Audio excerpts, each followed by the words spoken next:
Hello, everybody. Welcome back. So we got some big things to talk about here. Why crypto is crashing right now. And I have a video for you to check out. The FBI talking about they have documents that show Biden corruption, taking money from other countries. So I'll let you check that out, and you can decide for yourself if you voted for the right person. Disgusting. So the Fed, the markets are crashing because they're talking about more rate hikes, at least 2 more later this year. So it was kind of okay for a second there, right? The markets kind of jumped back. We had officials coming in talking about getting rid of Gary Gensler. Things started to look good. And then the Fed does what they do best. I have a book in my description, The Creature from Jekyll Island. I highly suggest you check it out. It talks about how the Federal Reserve was created, and you're not going to like it. So this is an in-depth book, so you're going to find out a lot of information here. The Federal Reserve is not voted. They're their own entity owned by foreign interests that do whatever they want with the American dollar. They are not officials. They are not voted by you or me or by anybody. You need to really find out what they're about. Is this the end of crypto?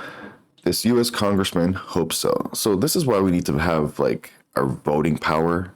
This is why we need to like use it. We hold great power, but ignorance, wow, there's a lot of it, right? Brad Sherman, totally endorsed by banks. He wants nothing more but the end of cryptocurrencies in the States. In a recent CNBC interview, U.S. Congressman Brad Sherman openly expressed his hope for the end of cryptocurrencies. Now, who is this one person to say what is good for the rest of us, right? And he's doing his darndest to make sure that we don't get the opportunity that these freaking people have, the inside people. Decentralization will destroy the US dollar. It pretty much will take away the government because blockchain is trustless. And if you start doing like information that you need on, say, critical information, and you start doing it on the blockchain, you eliminate like 30% of government automatically because you don't need them no more. They're just useless. Blockchain solves so many issues. Now, what do? We vote. Robert F. Kennedy Jr. He loves Bitcoin. Well, I can't say he loves Bitcoin, but he endorses your right to choose Bitcoin. He loves your freedoms. Check out Robert F. Kennedy Jr., who also just pointed out Anderson Cooper from CNN. His salary is paid $10 million a year. Out of his $12 million is paid by Pfizer directly for them to tell him to promote vaccines. Yeah. So he gets paid $10 million a year to tell you, take the vaccine. Wow.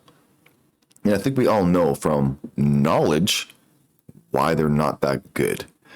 Like, I'm even scared to say, like, one day you need blood, and so you have to get some vaccinated person's blood into your system. That's not good. These are DNA altering medicine. I have no other word. I'm not a doctor. I just read what other doctors say about it, and I trust them over the ones put in power that make money. Fauci makes money off of diseases. He gets, royalties off of drugs created by pay-to-play fucking testing out things like they just did in China, Wuhan, right? He gets money from that. He gets kickbacks from things that are invented over there. So this guy, he's not about helping anybody. He's about pocketing his money. That's about it.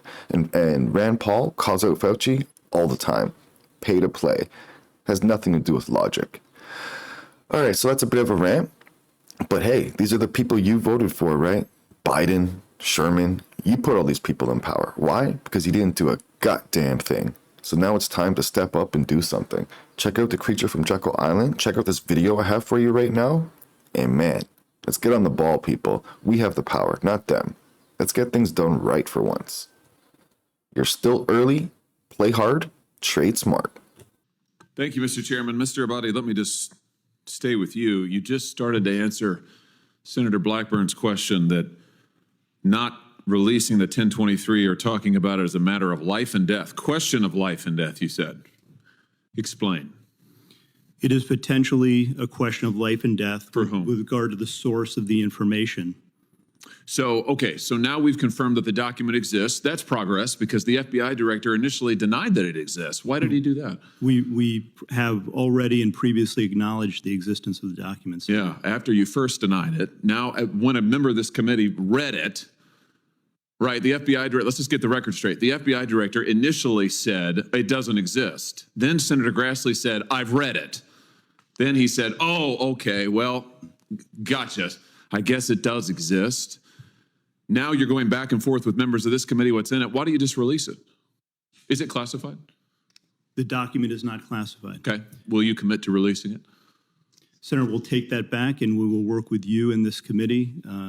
How about just a yes or no? Will you commit to releasing this unclassified document that alleges that the President of the United States, has taken $5 million or more in bribes from a foreign nation? The document has already been released pursuant to a subpoena to the House Oversight Committee. Has it been released to this committee? We'll work with this committee within the parameters that are established to meet Will you the release the request. document to the public? It's unclassified. Don't you think the American people have a right to see it? Senator, the document, as you know, contains sensitive information that has bearing on the life of the source of the information, potentially. You can redact the source's name. We do this all the time. In some instances, Senator, and I know you know this, that is not sufficient to protect people. And that's what we strive and work to do each and every day. And I hope you would take that seriously, too. Oh, I take it very seriously. But I also take seriously the fact that your institution has repeatedly abused its authority, has repeatedly targeted political opponents. Your institution is the one that went to the door of pro-life protesters with SWAT teams to try and intimidate people because of their speech. Your institution is the one that treated parents as domestic terrorists because of their speech. Your institution is the one that, according to the court, the FISA court, ran 278,000 unwarranted, probably illegal queries on Americans, right? That was your institution, correct? With respect to the compliance incidents, yes, some of the other things you cited, we can take them one by one. They are not. Compliance, you would characterize the unlawful querying 278,000 times of American citizens as compliance issues? We've said before, I've said that totally unacceptable. Who's been fired for it? Individuals involved are handled through the disciplinary process. Who's been fired for it? We have, in the case of the unintentional instance where something similar happened, we have fired people in the past. Wait, I'm sorry. What does that word salad mean? The unintentional instance where what does that mean? Who's been fired for the 278,000 times that you improperly or illegally queried the database for American citizens? Anybody? When we find intentional incidents. Well, you're saying that the 278,000 queries were unintentional? I believe that's correct. Wow, 278,000 times American citizens' information was queried by your agency unintentionally? That's your testimony? I would want to go back and check that, Senator. But well, that's what you just told me. My understanding is that the vast majority of Well, wait, that's different. You just said it was. You just said it was unintentional. Now it's the vast majority. Which is it? Do you know? I would want to go back and check it. So you don't know? My understanding is that likely all were unintentional. Likely all. So first it was all of them, then it was vast majority. Now it's likely all. So you don't know is the answer to the question. I don't know the answer as we sit here today, but I will Could find have started out and with I will that get back to probably. you. Who was fired for the lies to the FISA court for the Carter Page warrant?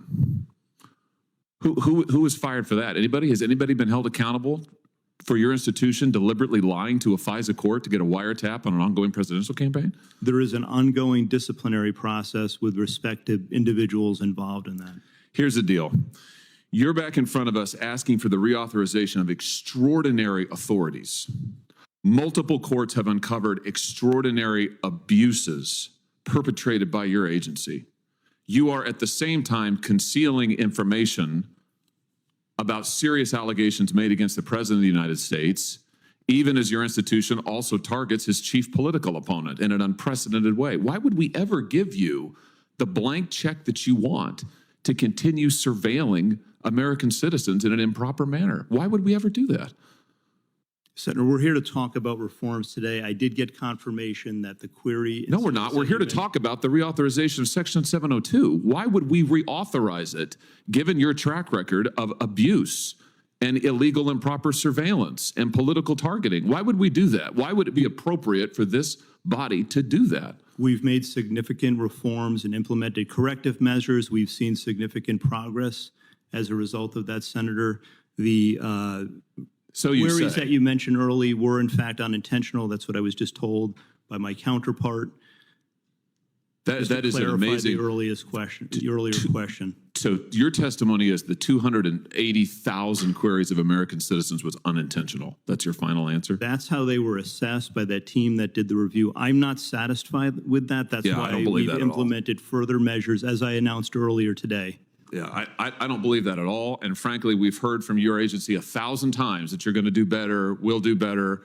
You promised after the abuses of Title I you'd do better, and then we find out that in the meantime you're illegally querying 280,000 American citizens' data. It's unbelievable, frankly. Everything you say is unbelievable. Senator Tillis.